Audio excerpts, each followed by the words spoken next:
जय श्री राम। धनु राशि के जातकों, मासिक राशिफल मार्च 2026 कैसा रहने वाला है आपके लिए, आइए इसको जानते हैं ग्रहों के आधार पर। देखिए, सबसे पहले अगर हम देखें, जैसे ही ये महीना शुरू होता है तो आपकी राशि से तीसरे घर में मंगल है, राहु है, सूर्य है, बुध है और शुक्र है। गुरु की दृष्टि है, केतु का संबंध है, 7 ग्रहों का संबंध तीसरे भाव से है। इसलिए इस पूरे महीने जो घटना घटेगी वो तीसरे घर से संबंधित घटनाएं ज्यादा घटेंगी।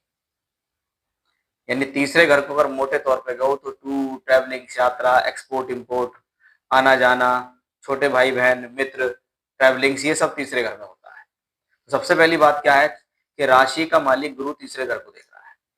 इसलिए ऐसी स्थिति में आपके द्वारा किए गए प्रयास, आपके द्वारा की गई ट्रैवलिंग से आपको फायदा मिलेगा। जितना ज्यादा ऐसे समय में टूरिंग करें, ट्रैवलिंग करें, लोगों से मिलने जुलने का आपको मौका मिले, उतना आपके लिए ये कॉम्बिनेशन बेहतर रहेगा। तो सबसे पहली बात तो यह है कि जितना ज्यादा इन चीजों से जुड़ने का मौका मिले, जुड़िए।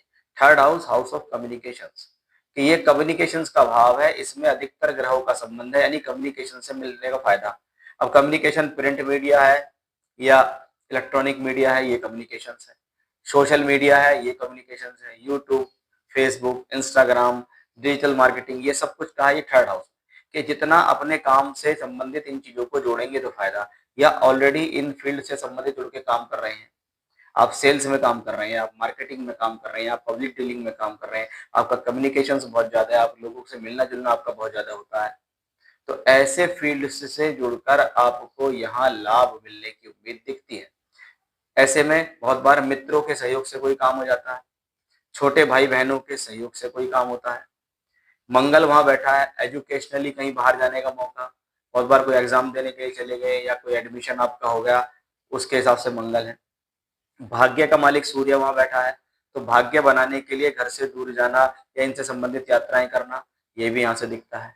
यही सूर्य 14 मार्च को राशि बदल जाएगा, कहाँ पहुंच जाएगा? तो चौथे घर के अंदर, वहां पर बैठे होंगे शनि। तो देखा जाए तो दूसरे घर का धन का मालिक शनि, नवम के स्वामी सूर्य के साथ होगा। हालांकि शनि अस्त होंगे, लेकिन ये सूर्य शनि का योग धन की स्थितियों के लिए बेहतर है। कर्म का मालिक बुध भी वहां है, तो वो भी कहता है कर्म के प्रति ट्रैवलिंग्स, यात्रा, कुछ परिवर्तन, कुछ जॉब चेंज के लिए सोच रहे हैं तो अप्लाई कीजिए, आपके लिए फायदेमंद हो जाएगा। शुक्र भी वहां है, लाभेश भी है तो षष्ठेश भी है, कि अगर स्ट्रगल है, क्योंकि ये सब तीसरा घर क्या है, 10वें घर से छठा है, कि मेरे कर्म का संघर्ष छठे घर में आता है, यानी तीसरे भाव में, राशि से तीसरा और कर्म से छठा। इसलिए संघर्ष और एफर्ट्स तो होंगे, लेकिन फायदा भी मिलेगा। लेकिन जिन चीजों से जुड़कर मैंने आपको बताया उनसे जुड़िए, निश्चित आपके लिए फायदेमंद होगा।